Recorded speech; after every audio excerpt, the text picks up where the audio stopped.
Of course, we're also tracking record-breaking travel that's happening this holiday for so many Americans. Today is actually set to be the busiest day of the travel weekend.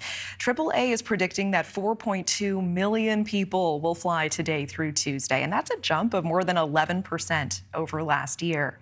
It comes as bad weather and other factors are causing major delays. This morning, airlines are still scrambling to recover. On Thursday, there were nearly 8,000 delays for flights, whether domestic or international, and nearly 800 cancellations. Joining us now is Clint Henderson, managing editor of news at The Points Guy. It's always good to see you, Clint. Thanks for being here. Happy almost 4th. Happy almost 4th, and not happy, unfortunately, for all of the travelers out there.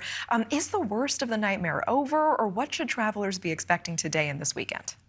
It looks like we're in recovery mode today, which is good news because it's actually the busiest day of the 4th of July period. I will say United still has canceled 7% of its flights today, and it's early. So we don't usually get thunderstorms till the afternoon, and that's what really messes up flight schedules. So we're keeping an eye on it, but definitely an improvement from Sunday, Monday, Tuesday, Wednesday, even Thursday. Appreciate that. I mean, explain why airlines are trying, especially United, really taking aim at the FAA for all of this. Can you explain that to us? Yeah, the blame game is certainly going around. United started it off by saying the FAA let them down when they had their first meltdown beginning last weekend.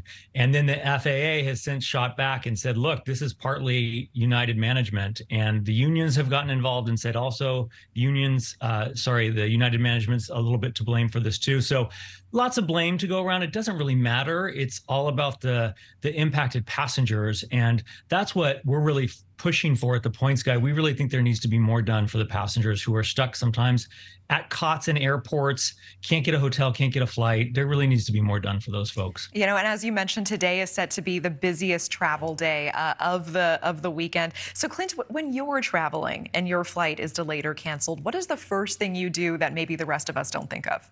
So the first thing I do is I try to rebook myself on the airline app, which I have installed on my phone.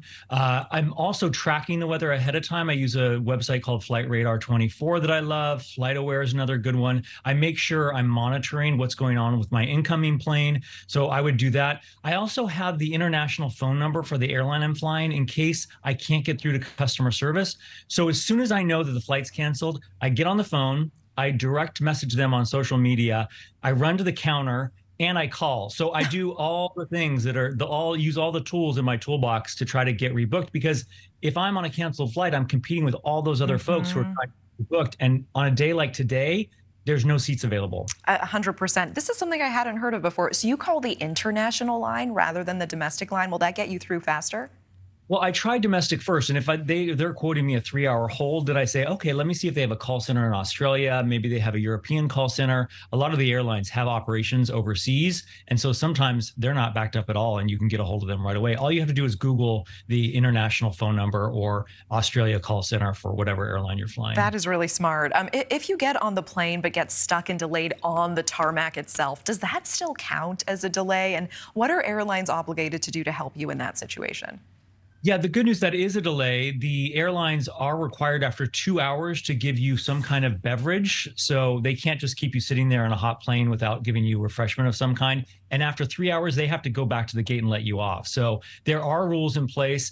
Interestingly, they say that these rules have actually slowed things down because they have to deplane passengers, but it's better for passengers. What I really think is we need a stronger passenger bill of rights. And I think to compensate people, to get them on the next flight, to give them hotels, to give them meal vouchers. We're moving towards that, but it really wouldn't help people in a weather situation like this.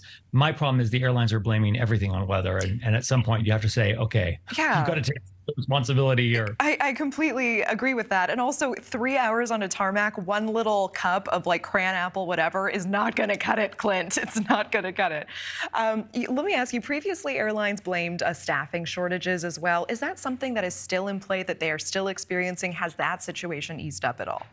So yes, it has eased up a little bit. If you work for the airline, they might say otherwise. They still don't have enough people. But the truth is that staffing levels are actually higher than they were in 2019 pre-pandemic for airlines, pilots, flight attendants, that kind of thing. The real issue is air traffic controllers. We still do not have nearly enough air traffic controllers. They have a long pipeline of people. It takes a long time to get trained. So that's not going away anytime soon. I would keep a close eye on your flights this summer because that's going to be an issue all summer long. Yeah, and last question, Clint, any tips for getting reimbursed as quickly as possible for expenses if your flight is delayed?